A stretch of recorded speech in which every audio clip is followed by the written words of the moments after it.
మన కిడ్నీలు పోవడానికి తాగుతున్న నీళ్లు అంటే ఆ నీళ్ళల్లో హెవీ మినరల్స్ ఉంటున్నాయని, తింటున్న తిండి తేడా ఉంటుంది, లైఫ్ స్టైల్ అనుకుంటున్నాం కదండి. వీటన్నిటికంటే ప్రమాదం ఇంకొకటి ఉంది. ఆ ఒక్కదాని వల్లే ఎక్కువ 90-80% పోతున్నాయని చెప్తున్నారు. కోలాలు, కూల్ డ్రింక్స్లు అండి. ఫర్ ఎగ్జాంపుల్ కోకో కోలా తీసుకోండి.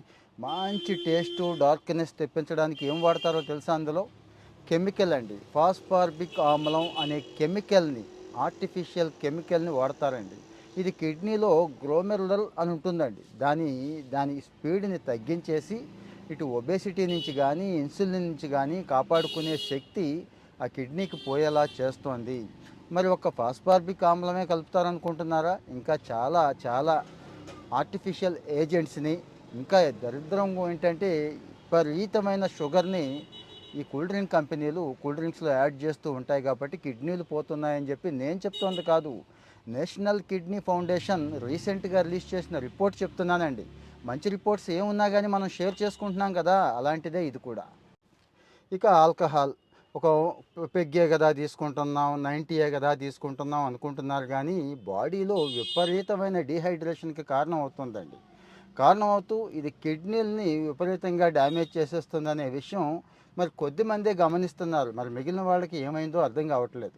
ఇంకో ప్రమాదం ఎనర్జీ డ్రింక్స్ నుంచి వస్తుందండి. అబ్బా మంచి ఎనర్జీ ఇస్తుంది కదా, మంచి దిట్టంగా తయారవుతాం కదా అనుకుంటున్నారు తప్పించి ఇందులో కెఫీన్ ఉంటుందని చాలామంది మర్చిపోతున్నారు. విపరీతంగా టీలు కాఫీలు తాగినా కానీ కిడ్నీలు తట్టుకోలేవండి. ఆ లోడు ఏం బేర్ చేస్తాయి పాపం. కిడ్నీ ఎంత, దాని పరిస్థితి ఏంటి, మనం తీసుకునే ఫుడ్ ఎంత, మనం వేసే లోడ్ ఎంత. మీకు తెలుసు, తాగే నీళ్ళేమో తక్కువ, చేసే పని తక్కువ, చెమట పట్టించే తక్కువ. సో కెఫీన్ కూడా చాలా చాలా డేంజరస్ ఏజెంటివ్గా పనిచేస్తుంది. దేని మీద? మన కిడ్నీల మీద అండి. ఇంకొకటి వచ్చి డ్రింక్స్ అండి. ఏవి? ప్యూర్లీ చక్కటి జ్యూసులు అని చెప్పి తాగుతున్నాం కదా, ఇంట్లో కాదు, షాపులో డబ్బాల్లోనూ బాటిల్స్లోనూ కొనుక్కొని తాగుతాం చూడండి, అందులో విపరీతమైన షుగర్ ఉంటుందండి.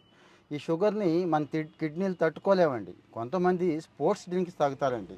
అందులో ఎలక్ట్రోలైట్స్, పొటాషియం, మెగ్నీషియం అప్పటికప్పుడు ఎనర్జీ ఇస్తాయి, కానీ ఈ హెవీ ఎలక్ట్రోలైట్స్, ఈ హెవీ పొటాషియం, మెగ్నీషియాన్ని కిడ్నీలు జీర్ణించుకోలేవండి, తట్టుకోలేవు కిడ్నీలు. సో మరి మనం చేస్తున్న తప్పులు ఏమేమి తాగుతున్నామో అర్థమవుతుంది కదా. ఇక అస్సలు మానేస్తున్నాం తాగాల్సింది.